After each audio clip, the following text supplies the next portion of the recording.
Ethan glanced at his phone again, the screen lighting up his tired face before going dark. No new messages, no missed calls. The time read 7:38 p.m. He let out a slow breath and leaned back in his chair, listening to the soft hum of the cafe around him. Cutlery clinked against ceramic plates, a couple laughed quietly at the table by the window, and somewhere near the counter a barista called out an order in a cheerful voice that felt completely disconnected from his mood. He hadn't expected much from this blind date. A friend from work had insisted, saying, "You're too decent to be alone forever." Ethan wasn't sure whether that was meant as encouragement or insult. Still, he had showered, put on his best jacket, even practiced a few opening lines in the mirror. Nothing dramatic, just polite conversation starters that wouldn't make him sound desperate.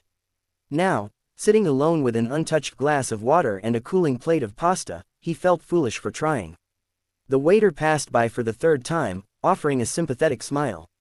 "Would you like to order something else, sir?" Ethan shook his head gently. "Just the check, please."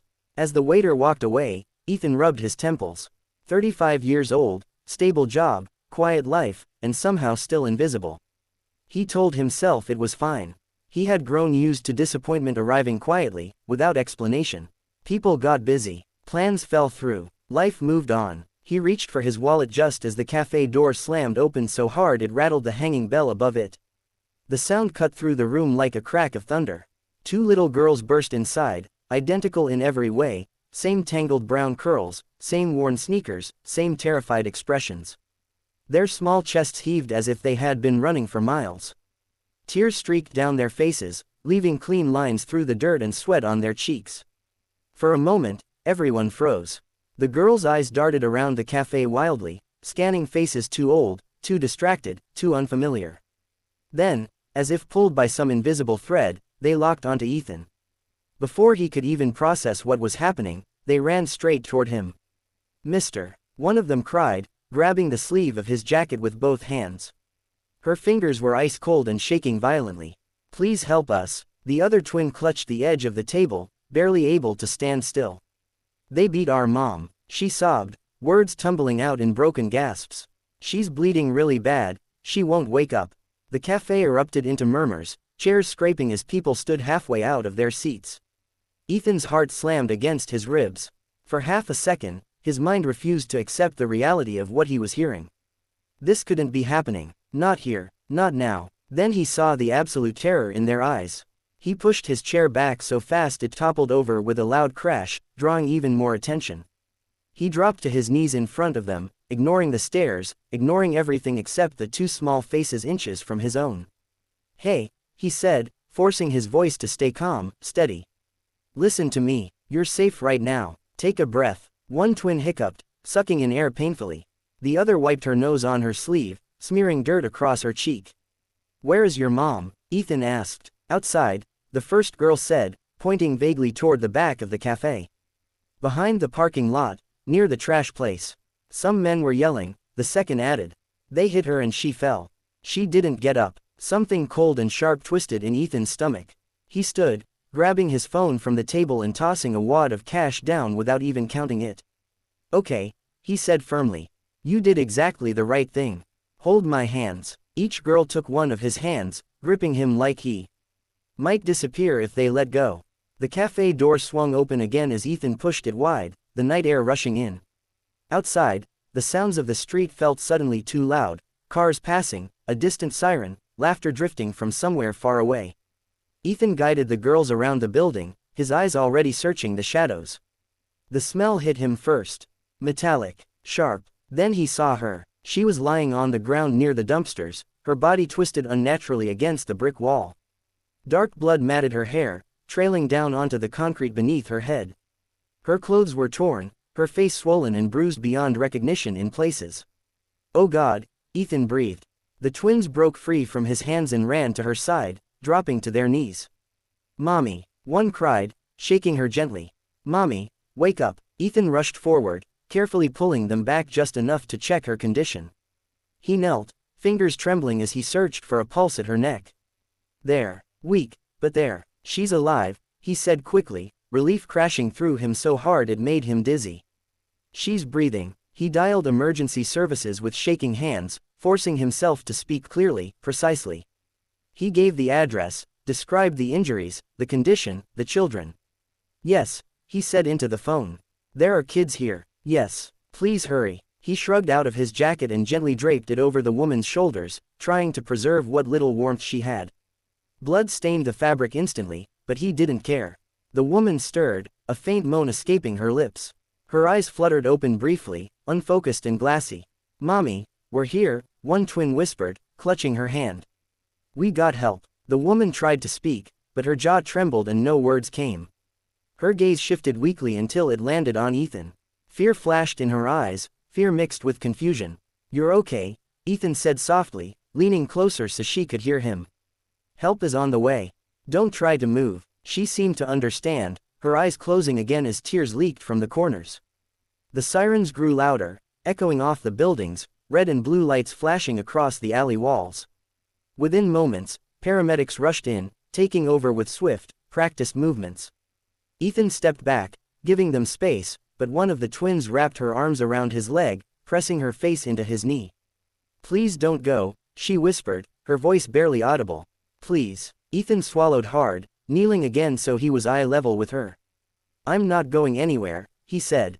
"I promise." As the paramedics lifted the woman onto a stretcher and rushed her toward the ambulance, Ethan took the twins' hands once more and followed closely behind, unaware that his quiet, ordinary evening had just shattered, and that his life would never return to what it had been before.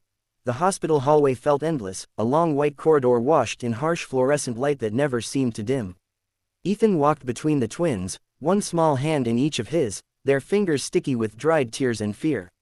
Their steps were slow now, exhaustion weighing them down after the shock had finally worn off. Every few feet, one of them looked up at him as if to make sure he was still real. The automatic doors to the emergency ward slid open with a soft hiss, releasing the sharp scent of antiseptic and something heavier beneath it, pain, maybe, or simply the knowledge that lives were constantly breaking and being stitched back together inside these walls. Nurses moved quickly, voices low but urgent. A gurney rolled past, its wheels squeaking faintly. The twins were ushered onto a row of plastic chairs while doctors and nurses rushed their mother away. One of the girls tried to follow, panic surging again, but Ethan knelt and gently blocked her path. "They're helping her," he said softly. "Right now, the best thing you can do is stay right here with me." She hesitated, lower lip trembling, then nodded and sat back down, curling into herself. Her sister leaned against Ethan's side, head resting on his arm as if it were the most natural thing in the world. Minutes blurred into hours. Ethan answered questions from police officers whose faces were serious but kind. He explained what the girls had told him, where he had found their mother, what condition she had been in. He watched the twins from the corner of his eye the entire time, noting how they flinched at raised voices and how they clutched each other whenever someone new approached. At some point, a nurse brought 2 small cups of juice and a packet of crackers. The twins accepted them mechanically, chewing without really tasting, their eyes fixed on the double doors that had swallowed their mother. Ethan checked the time again and again, though it hardly mattered. His blind date, the cafe, the abandoned plate of food, all of it felt like it belonged to another life. This was his world now, a waiting room, 2 frightened children, and the unbearable uncertainty of what came next. Finally, a doctor emerged. He was middle-aged, with tired eyes and a calm, grounded presence that immediately commanded attention. Ethan stood so quickly his knees protested. "She's alive," the doctor said before anyone could ask. "She's sustained multiple injuries, concussion, broken ribs, internal bleeding, but we've stabilized her. She's going to need surgery, but she's strong." Ethan felt the tension drain from his body all at once. He sat back down heavily, pressing his palms together as if in prayer. The twins stared at the doctor, not fully understanding the medical words, only the tone. "Is our mommy going to die?" one asked quietly. The doctor crouched down to their level. "No," he said gently. "She's very hurt, but she's going to live." Both girls burst into tears, this time from relief rather than fear. They clung to each other, shoulders shaking. Ethan wrapped an arm around them, holding them close as if they were his own. After some time, the doctor returned and told them they could see their mother briefly before she was taken into surgery. The twins practically leapt from their seats, their exhaustion momentarily forgotten.